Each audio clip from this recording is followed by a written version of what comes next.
اللهم صل على سيدنا ومولانا محمد أفضل صلواتك بعدد معلوماتك وبارك وسلم وصل عليه. بسم اللہ الرحمن الرحیم. عزیز طلباء کرام، امید ہے انشاءاللہ العزیز آپ سب خیر و عافیت کے ساتھ ہوں گے. جامع السنن الترمذی جلد ثانی کے ابواب تفسیر القرآن عن رسول اللہ صلی اللہ علیہ وسلم کے باب ما جاء ومن سورۃ البقرہ کے تیسرے حصے کے ساتھ اللہ جل شانہ کے فضل و کرم سے ایک مرتبہ پھر آپ حضرات کے خدمت میں حاضر ہونے کا موقع ملا. بحمد اللہ تعالی. عزیز طلباء کرام، آج ہمارا سبق نمبر 330 ہے، تو بڑھتے ہیں اپنے سبق کی طرف.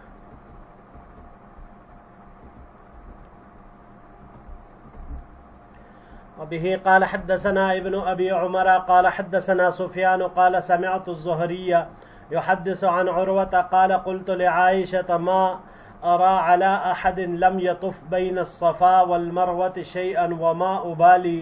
أن لا أطوف بينهما. ہمیں روایت کی ابن ابو عمر نے، انہوں نے روایت کی سفیان سے. سفیان نے کہا کہ میں نے زہری کو عروہ رحمہ اللہ سے یہ حدیث بیان کرتے ہوئے سنا کہ عروہ رحمہ اللہ نے فرمایا قلت لعائشہ، میں نے اپنی خالہ ام المؤمنین عائشہ صدیقہ رضی اللہ تعالی عنہا کو عرض کیا،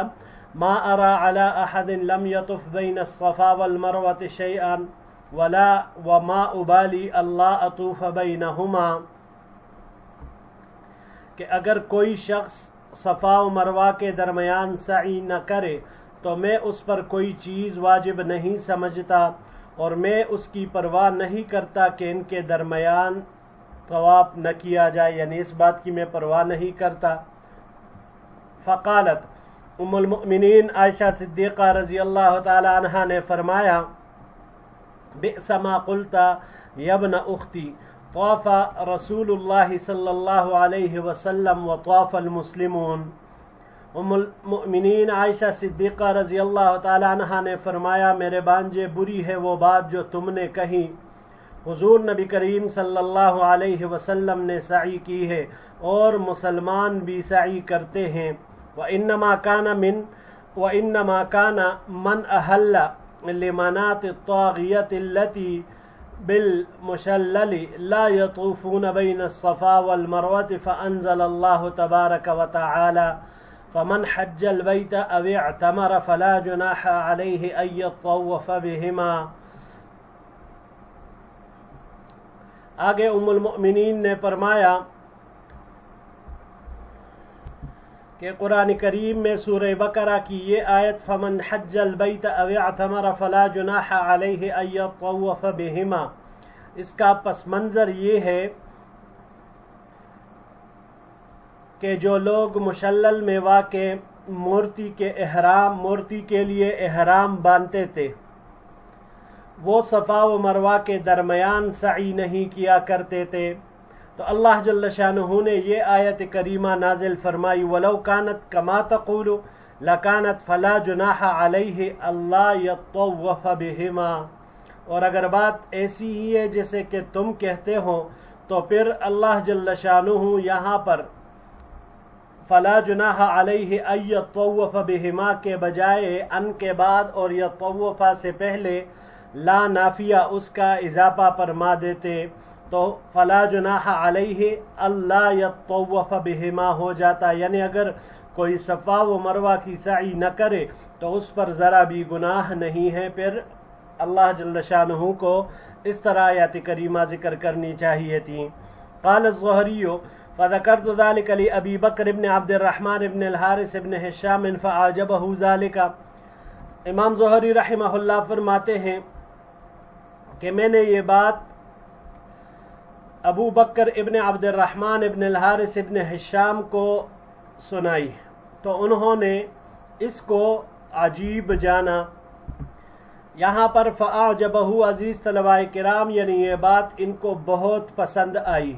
وقال، اور انہوں نے فرمایا، ان هذا لعلم، یہ علم ہے، یعنی حضرت عائشہ صدیقہ رضی اللہ تعالی عنہا نے جو بات فرمائی ہے یہ انتہائی گہری بات ہے اور یہی اصل علم ہے۔ وَلَقَدْ سَمِعْتُ رِجَالًا مِّنْ أَهْلِ الْعِلْمِ يَقُولُونَ إِنَّمَا كَانَ مَنْ لَا يَطُوفُ بَيْنَ الصَّفَا وَالْمَرْوَةِ مِنَ الْعَرَبِ يَقُولُونَ إِنَّ طَوَافَنَا بَيْنَ هَذَيْنِ الْحَجَرَيْنِ مِنْ أَمْرِ الْجَاهِلِيَّةِ، اور میں نے کئی اہل علم حضرات میں سے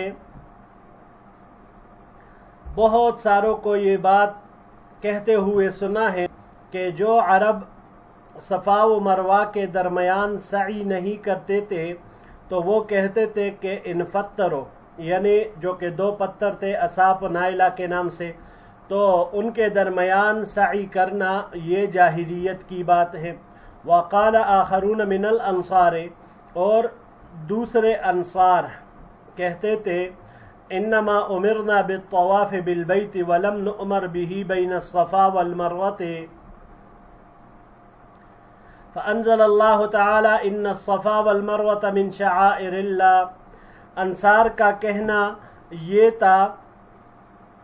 کہ ہمیں صرف بیت اللہ کے طواف کا حکم دیا گیا ہے، وَلْيَطَّوَّفُوا بِالْبَيْتِ الْعَتِيقِ جہاں پر آیا ہوا ہے، اور ہمیں صفا و مروہ کے درمیان سعی کا حکم نہیں دیا گیا۔ تو اللہ جل شانہ نے یہ آیت کریمہ ان الصفا والمروہ من شعائر اللہ نازل فرمائی۔ قال ابو بکر ابن عبد الرحمن فأراها قد نزلت في هؤلاء وهؤلاء، ابو بکر ابن عبد الرحمن نے فرمایا کہ میں یہ سمجھتا ہوں کہ یہ ان لوگوں کے اور ان لوگوں کے یعنی دونوں فریقوں کے بارے میں نازل ہوئی۔ ھذا حدیث حسن صحیح، یہ حدیث حسن صحیح ہے۔ جی عزیز طلباء کرام، یہاں پر اس روایت میں ام المؤمنین عائشہ صدیقہ رضی اللہ تعالی عنہا نے اس روایت میں جو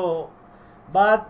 حضرت عروہ رحمہ اللہ کو ارشاد فرمائی فلا جناح علیہ ان یطوف بہما کے بارے میں کہ اسے لوگ غلط سمجھے ہیں، تو عزیز طلباء کرام یہ ایک نہایت فصیح و بلیغ اور دقیق فرق کو بیان کیا۔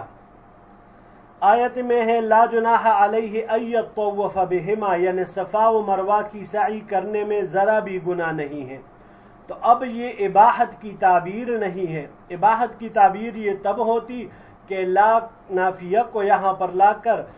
ان اور یطوف کے درمیان ذکر کر دیا جاتا، لا جناح علیہ اللہ یطوف بہما، یعنی اگر کوئی صفا و مروہ کی سعی نہ کرے تو اس پر کچھ گناہ نہیں ہے۔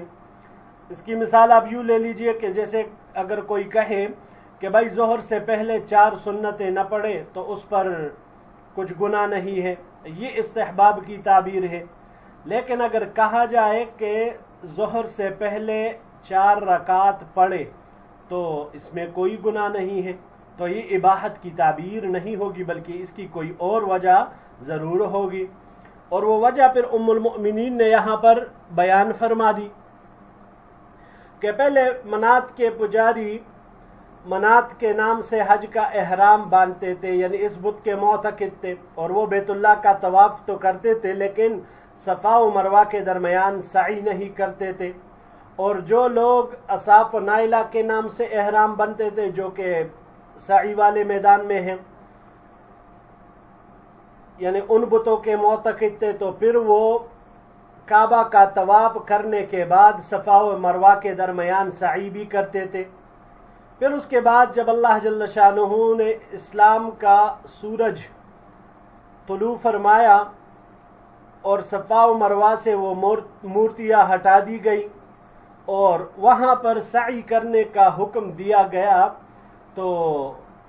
منات کے پجاریوں کو سعی کرنے میں حرج محسوس ہونے لگا، کیونکہ ان کے تو ذہن میں وہ پرانی چیزیں پھر سے تازہ ہونے لگی۔ تو اس پر اللہ جل شانہ نے یہ آیت نازل کی کہ صفا و مروہ کے درمیان سعی میں کچھ گناہ نہیں ہے، کیونکہ یہ سعی ان مورتیوں کی وجہ سے نہیں کی جاتی جیسے کہ تم لوگ پہلے کرتے تھے، بلکہ یہ اس وجہ سے ہیں کہ یہ دونوں پہاڑیاں اللہ کی دین کی خاص نشانیاں ہیں۔ جی بڑھتے ہیں اگلے سلائیڈ اور اگلے روایت کی طرف۔ وبه قال حدثنا عبد بن حميد قال حدثنا يزيد بن أبي حكيم عن سفيان عن عاصم الأحول قال سألت أنس بن مالك عن الصفا والمروة فقال، ہمیں روایت کی عبد بن حمید نے، انہوں نے یزید بن ابی حکیم سے، انہوں نے سفیان سے، انہوں نے عاصم الاحول سے، عاصم نے کہا کہ میں نے انس بن مالک رضی اللہ تعالیٰ عنہ سے صفا اور مروہ کے بارے میں پوچھا تو انہوں نے فرمایا کان من شعائر الجاہلیت، وہ جاہلیت کے شعائر میں، نشانیوں میں، علامات میں سے تھی۔ قال فلما کان الاسلام امسکنا عنہما، پھر جب اسلام کا دور آیا تو ہمیں اس میں سعی کرنے سے روک دیا گیا، یعنی ہم اس سے رک گئے اسلام قبول کرنے کی وجہ سے۔ فانزل اللہ تبارک و تعالی ان الصفا والمروة من شعائر اللہ فمن حج البیت او اعتمر فلا جناح علیہ ان یطوف بہما، قال ہما تطوع ومن تطوع خیرا فإن اللہ شاکر علیم۔ هذا حدیث حسن صحیح، یہ حدیث حسن صحیح ہے۔ وبه قال حدثنا ابن ابی عمر قال حدثنا سفیان عن جعفر بن محمد عن ابیہ عن جابر بن عبد اللہ قال، ہمیں روایت کی ابن ابو عمر نے، انہوں نے سفیان سے، انہوں نے جعفر بن محمد سے، انہوں نے اپنے والد محمد سے، انہوں نے جابر بن عبداللہ رضی اللہ تعالی عنہ سے فرمایا سمعت رسول اللہ صلی اللہ علیہ وسلم حین قدم مکہ طاف بالبیت سبعا فقرأ، میں نے حضور نبی کریم صلی اللہ علیہ وسلم سے اس وقت سنا جب آپ علیہ السلام مکہ میں تشریف لائے تو بیت اللہ کا 7 مرتبہ طواف کیا، اور پھر یہ آیت پڑھی واتخذوا من مقام ابراہیم مصلی فصلی خلف المقام ثم اتى الحجر فاستلمه ثم قال نبدأ بما بدأ اللہ به وقرأ ان الصفا والمروة من شعائر اللہ۔ پھر حضور نبی کریم صلی اللہ علیہ وسلم نے مقام ابراہیم کے پیچھے نماز پڑھی، پھر حجر اسود کا استلام کیا، پھر آپ علیہ السلام نے ارشاد فرمایا کہ ہم اس سے ابتدا کریں گے جس سے اللہ نے ابتدا کی ہے، اور یہ آیت تلاوت فرمائی ان الصفا والمروة من شعائر اللہ، یعنی صفا سے ہی ہم سعی کا آغاز کریں گے۔ ھذا حدیث حسن صحیح، یہ حدیث حسن صحیح ہے۔ جی عزیز طلباء کرام، اس پہلی روایت کا تعلق بھی ما قبل سے ہے۔ سعی بین الصفا و مروہ کے بارے میں انس رضی اللہ تعالی عنہ سے جب پوچھا گیا تو انس رضی اللہ تعالی عنہ نے کہا کہ یہ نفلی عبادت ہے۔ قال ہما تطوع، یہ نفلی عبادت ہے، حالانکہ اگر دیکھ لے تو اس کا تعلق حج اور عمرہ سے ہے۔ اب زندگی میں 1 مرتبہ حج فرض ہے اور اس سے زائد نفل ہے، جبکہ عمرہ کے بارے میں اختلاف ہے۔ احناف اس کو تطوع کہتے ہیں۔ تو اگر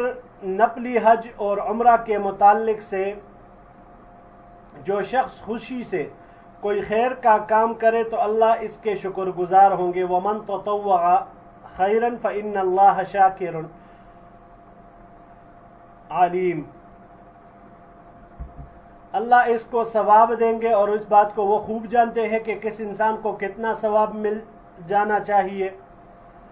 تو اس جملے کا سعی کے ساتھ کوئی تعلق نہیں ہے۔ دوسری جو روایت یہاں پر ذکر ہوئی حضرت جابر رضی اللہ تعالی عنہ کی، یہ سورہ بقرہ کی آیت 125 جو کہ پہلے ہم نے اس کے بارے میں پڑھا، واتخذوا من مقام ابراہیم مصلی، کہ آپ علیہ السلام نے مقام ابراہیم کے پیچھے 2 رکعت نفل ادا فرمائے، پھر حجر اسود پر آئے اور اس کا استلام کیا، اور پھر آپ علیہ السلام نے ارشاد فرمایا کہ ہم وہی سے سعی شروع کریں گے جہاں سے اللہ نے ابتدا کی ہے، اور یہ آیت کریمہ ان الصفا والمروة من شعائر اللہ پڑھی۔ اب عزیز طلباء کرام یاد رکھیے گا کہ آیت کریمہ میں صفا کی تقدیم یہ اتفاقی بھی ہو سکتی تھی۔ ان الصفا، صفا جو مروہ سے مقدم آیا ہے تو یہ اتفاقی بھی ہو سکتی تھی، مگر نبی کریم صلی اللہ علیہ وسلم کے قول و فعل کی وجہ سے معلوم ہوا کہ یہ تقدیم اتفاقی نہیں بلکہ قصدی ہے، اور اسی وجہ سے صفا سے سعی شروع کرنا یہ واجب ہے اور اس پر امت کا اتفاق ہے۔ بس اب اگر کوئی شخص آئے اور وہ کہے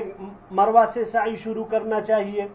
تو پہلا چکر اس کا بیکار جائے گا، اور پھر جب اس طرف سے آئے گا تو وہی پہلا چکر حساب ہوگا صفا کی جانب سے۔ بڑھتے ہیں جی آخری سلائیڈ کی طرف۔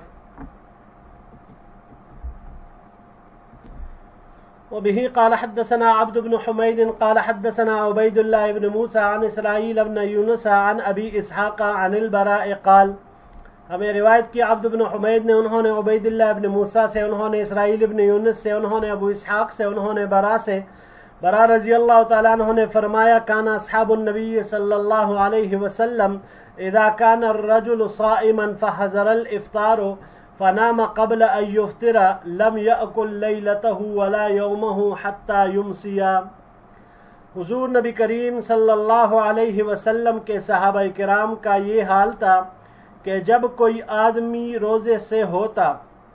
اور افطار کا وقت آتا تو وہ افطار کرنے سے پہلے سو جاتا تھا، تو وہ اس رات میں بھی نہیں کھا سکتا تھا اور اگلے دن کو بھی نہیں کھا سکتا تھا، یہاں تک کہ اگلے دن کی شام ہو جاتی۔ وَإِنَّ قَيْسَ ابن سرمة الأنصارية كان صائما فلما حضره الافطار اتى امرأته فقال هل عندك طعام فقالت لا۔ قیس ابن سرما انصاری رضی اللہ تعالی عنہ روزے سے تھے، جب افطار کا وقت ہوا تو اپنی بیوی کے پاس آئے اور پوچھا کہ کیا کھانے کے لیے کچھ ہے، تو اس نے کہا نہیں، ولكن انطلق فأطلب لك وكان يومه يعمل فغلبته عينه وجاءته امرأته فلما رأته قالت خيبة لك۔ ان کی زوجہ محترمہ نے ان کو فرمایا کہ میں چلی جاتی ہوں اور آپ کے لیے پڑوسیوں سے کہیں سے کھانا تلاش کر کے لاتی ہوں۔ حضرت سرما رضی اللہ تعالی عنہ، قیس ابن سرما رضی اللہ تعالی عنہ دن بھر مزدوری کرتے رہے تھے، تو بس ان کی آنکھ لگ گئی، اور جب ان کی زوجہ محترمہ واپس آئی اور ان کو دیکھا تو انہوں نے کہا خیبۃ لک، ہائے حرمان نصیبی۔ فلما انتصف النہار غشی علیہ فذکر ذلک للنبی صلی اللہ علیہ وسلم۔ پھر جب اگلا دن آدھا ہو گیا تو ان پر بے ہوشی طاری ہو گئی، یہ بات حضور نبی کریم صلی اللہ علیہ وسلم سے ذکر کی گئی۔ فنزلت هذه الآية أحل لكم ليلة الصيام الرفث إلى نسائكم ففرحوا بها فرحا شديدا وكلوا واشربوا حتى يتبين لكم الخيط الأبيض من الخيط الأسود من الفجر۔ تو صحابہ کرام اس آیت کے نزول سے بہت ہی خوش ہوئے، یعنی حکم آیا کہ اب رات کو کھاؤ پیو یہاں تک کہ صبح کی سفید لکیر وہ سیاہ لکیر سے جدا ہو جائے، یعنی صبح صادق تک کھا پی سکتے ہو۔ ھذا حدیث حسن صحیح، یہ حدیث حسن صحیح ہے۔ جی عزیز طلباء کرام، یہ آیت کریمہ جو کہ یہاں پر ذکر احل لکم لیلۃ الصیام الرفث الی نسائکم، اور اسی طرح وَكُلُوا وَاشْرَبُوا حَتَّى يَتَبَيَّنَ لَكُمْ الْخَيْطُ الْأَبْيَضُ مِنَ الْخَيْطِ الْأَسْوَدِ مِنَ الْفَجْرِ، صحابہ کرام کے حالت کے بارے میں۔ ابتدا میں حکم یہی تھا کہ نیند آنے پر اگلا روزہ شروع ہو جاتا تھا، رات کو جب بھی جس وقت بھی نیند آئی تو اس کے بعد سے جس ٹائم بھی اٹھے روزہ شروع ہو چکا ہوتا تھا۔ تو اس لیے اگلے دن حضرت قیس ابن سرما انصاری رضی اللہ تعالیٰ عنہ کو، جو کہ بغیر افطاری کے سو گئے تھے، مزدوری کی وجہ سے تک گئے تھے، تو ایسے ہی سو گئے، ان کو نیند آ گئی، تو اب اگر جگارنا تھا تو پھر سے وہ روزہ دار بن جاتے، تو اس لیے ان کی بیوی نے کہا خیبۃ لک۔ تو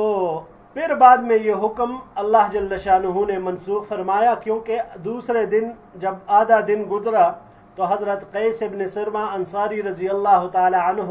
ان کو غشی طاری ہو گئی، بے ہوش ہو گئے۔ آپ علیہ الصلاۃ والسلام کے سامنے اس بات کا ذکر کیا گیا تو اللہ جل شانہ نے یہ آیت نازل فرمائی کہ تم لوگوں کے لیے روزوں کی راتوں میں اپنی بیویوں کے ساتھ مشغول ہونا حلال کیا گیا. بس اس سے صحابہ کرام بہت ہی زیادہ خوش ہوئے. اور پھر آگے وَكُلُوا وَاشْرَبُوا حَتَّى يَتَبَيَّنَ لَكُمْ، یہ ساتھ میں آیا کہ کھاؤ پیو، تو اس کے بارے میں بھی یعنی صبح صادق سے پھر روزہ شروع ہو کر مغرب تک، تو اس سے صحابہ کرام بہت خوش ہوئے. جی عزیز طلباء کرام، یہی تک ہمارا آج کا سبق تھا. انشاءاللہ العزیز زندگی رہی تو اگلے درس میں ایک نئے باب کے ساتھ پھر آپ کی خدمت میں حاضر ہوں گے. السلام علیکم ورحمۃ اللہ وبرکاتہ.